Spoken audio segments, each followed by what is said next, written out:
Hello दोस्तों, कैसे हो आप सब। दोस्तों, एक व्यक्ति का कमेंट आया था कि अगर हम कोई जमीन लेते हैं, कोई प्रॉपर्टी लेते हैं और उसका रजिस्ट्री करवाते हैं, लेकिन रजिस्ट्री पेपर खो जाए तो हमें क्या करना चाहिए। बहुत ही शानदार सवाल था। मैं इस वीडियो में पूरा बारीकी से बताऊंगा कि अगर आपका बैनामा, रजिस्ट्री कॉपी या जिसको केवाला कहते हैं खो जाए तो क्या करना चाहिए। आपका सारा प्रक्रिया बताऊंगा, केवल आपको इस वीडियो को अंत तक देखना है। और अभी तक मेरे चैनल को सब्सक्राइब नहीं किया तो सब्सक्राइब कर लें और साथ में बेल आइकन को भी प्रेस जरूर कर लें। तो सबसे बड़ा मुद्दा यहां पर यह है कि अगर बैनामा खो जाए तो फिर क्या करना चाहिए, म्यूटेशन बाद में होगा कि नहीं होगा।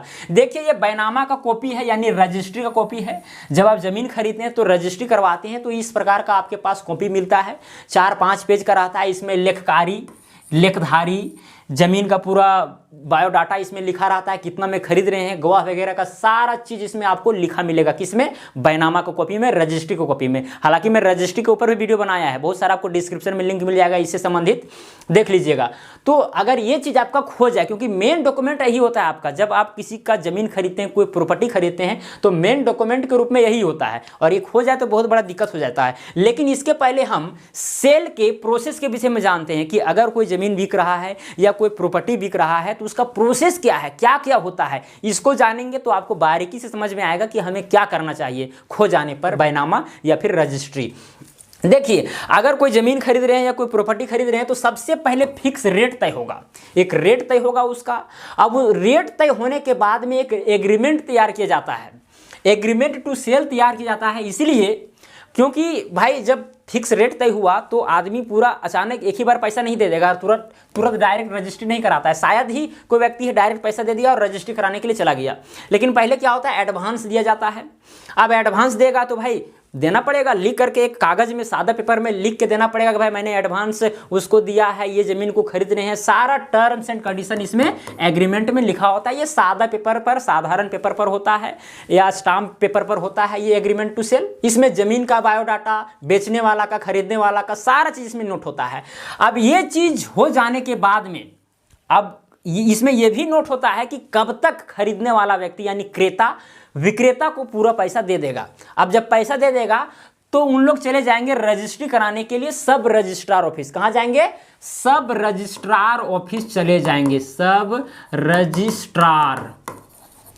रजिस्ट्रार ऑफिस चले जाएंगे रजिस्ट्री कराने के लिए उस जमीन का, उस प्रॉपर्टी का। अब वहां पर इस प्रकार का पेपर मिलेगा, आपको दिखा चुके हैं, 4-5 पेज का, 6 पेज का, 10 पेज का पेपर रहेगा ये। अब ये पेपर अगर खो जाए तो फिर बाद में म्यूटेशन होगा कि नहीं होगा, क्योंकि रजिस्ट्री कराने के बाद में एक और प्रक्रिया होता है म्यूटेशन, जो बहुत ही जरूरी है।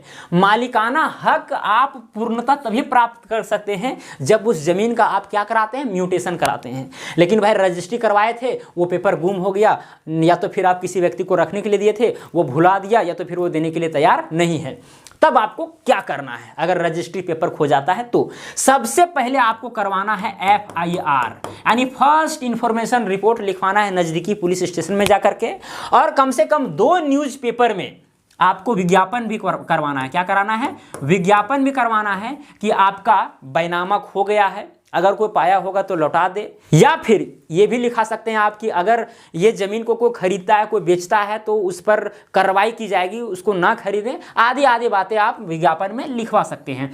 अब ये सब करने के बाद आपको क्या फायदा मिलेगा? फायदा आपको ये मिलेगा कि इसका आपको सर्टिफाइड कॉपी लेने के लिए जाना पड़ेगा। कहां पर? सब रजिस्ट्रार ऑफिस। कहां जाना पड़ेगा? सब रजिस्ट्रार ऑफिस जाना पड़ेगा सर्टिफाइड कॉपी लेने के लिए। देखिए, सर्टिफाइड कॉपी आप तभी यहां से ले सकते हैं जब वहां पर आपको दिखाना पड़ेगा। क्या दिखाना पड़ेगा? FIR का कॉपी, यानी जब आप FIR करवाते हैं तो वहां पर पुलिस आपको एक कॉपी देती है, उस कॉपी को भी दिखाना पड़ेगा। विज्ञापन जो करवाए हैं, कौन से न्यूज में करवाएं, कौन से न्यूज पेपर में करवाएं, वो भी आपको दिखाना पड़ेगा। आदि बातें। फिर आपको एक एफिडेविट तैयार करना पड़ता है। फिर यहां से सब रजिस्ट्रार ऑफिस से आपको एक सर्टिफाइड कॉपी मिलता है। क्या मिलता है? सर्टिफाइड कॉपी मिल जाता है। अब ये जो सर्टिफाइड कॉपी जो है ये ओरिजिनल डॉक्यूमेंट की तरह काम करता है, यानी जो बैनामा आपका खो गया था उसी के तरह यह व्यवहार करेगा। कौन? सर्टिफाइड कॉपी, क्योंकि आपने सब रजिस्ट्रार ऑफिस में जाकर के इस चीज को ले लिया है, क्योंकि वहां पर हर चीज दर्ज होता है, जितना भी रजिस्ट्री होता है जमीन का, चाहे प्रॉपर्टी का, सारा चीज वहां पर दर्ज होता है। तो फिर सर्टिफाइड कॉपी प्राप्त करना आपके लिए आम बात है। लेकिन थोड़ा सा उलझन है, जितना कहने में आसान लग रहा है लेकिन करने में बहुत कठिन है, ये चीज आप नोट कर लीजिए। अब ये सर्टिफाइड कॉपी के द्वारा आप आसानी से म्यूटेशन करवा सकते हैं एकदम। आसानी से म्यूटेशन करवा सकते हैं सर्टिफाइड कॉपी के द्वारा। आप तहसील में जाकर के वहाँ पर आपको फॉर्म भरना पड़ता है, फॉर्म फिलअप करना पड़ता है। म्यूटेशन के विषय में तो वीडियो बना ही रखे हैं, डिस्क्रिप्शन में आपको लिंक मिल जाएगा। तो सर्टिफाइड कॉपी के द्वारा आप म्यूटेशन आसानी से कर सकते हैं, कोई भी दिक्कत नहीं होगा। बहुत लोगों के मन में ये भी सवाल आता होगा कि रजिस्ट्री कॉपी खो गया तो भाई सब रजिस्ट्रार ऑफिस में जा करके हम आसानी से हम सर्टिफाइड कॉपी ले सकते हैं और बाद में म्यूटेशन करवा सकते हैं, मालिकाना हक प्राप्त कर सकते हैं। लेकिन सवाल ये उठता होगा कि अगर एग्रीमेंट टू सेल अगर ये खो जाए तब क्या होगा, क्योंकि ये चीज़ तो सरकार के पास तो नहीं है। अगर आप सादा पेपर में करते हैं तो उसमें उसका नाम रहेगा, आपका नाम रहेगा, खरीदने बेचने वाला का नाम रहेगा, कौन सा जमीन खरीदने, ये सब रहेगा। और खो गया तो भी दिक्कत हो जाएगा।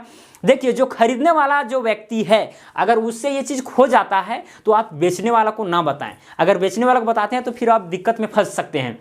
आप कीजिए क्या, मोबाइल है आपके पास, मोबाइल से आप रिकॉर्डिंग कर लीजिए कि आपने जितना में खरीदा है, सारा चीज़ से बात आप कर लीजिए और रिकॉर्डिंग के तौर पर उस चीज़ को रख लीजिए गवाह के तौर पर, ताकि अगर उस व्यक्ति को अगर बाद में पता चल जाए कि खो गया है और वो बाद में बदलेगा तो फिर वो रिकॉर्डिंग आपका काम देगा, उसको कोर्ट में आप पेश कर सकते हैं आसानी से। तो ये भी आपको समझ में आ गया कि भाई एग्रीमेंट टू सेल अगर खो जाए तो फिर हमें क्या करना चाहिए, पुरुष व्यक्ति से आसानी से बात करना चाहिए, रिकॉर्डिंग कर लेना चाहिए, फिर उस चीज़ को हम कोर्ट में पेश कर सकते हैं अगर वो आदमी बदलता है तब की बात कर रहे हैं। ओके, तो मुझे उम्मीद है कि आपको समझ में आ गया कि अगर बैनामा खो जाता है यानी रजिस्ट्री कॉपी खो जाता है तो फिर म्यूटेशन होगा कि नहीं होगा, एकदम बिल्कुल होगा। अगर एग्रीमेंट टू सेल खो जाता है तो फिर हमें क्या करना है, छोटी सी जानकारी आपको तो दे ही दिए हैं। तो चलिए आज के लिए इतना ही। जय हिंद, जय भारत।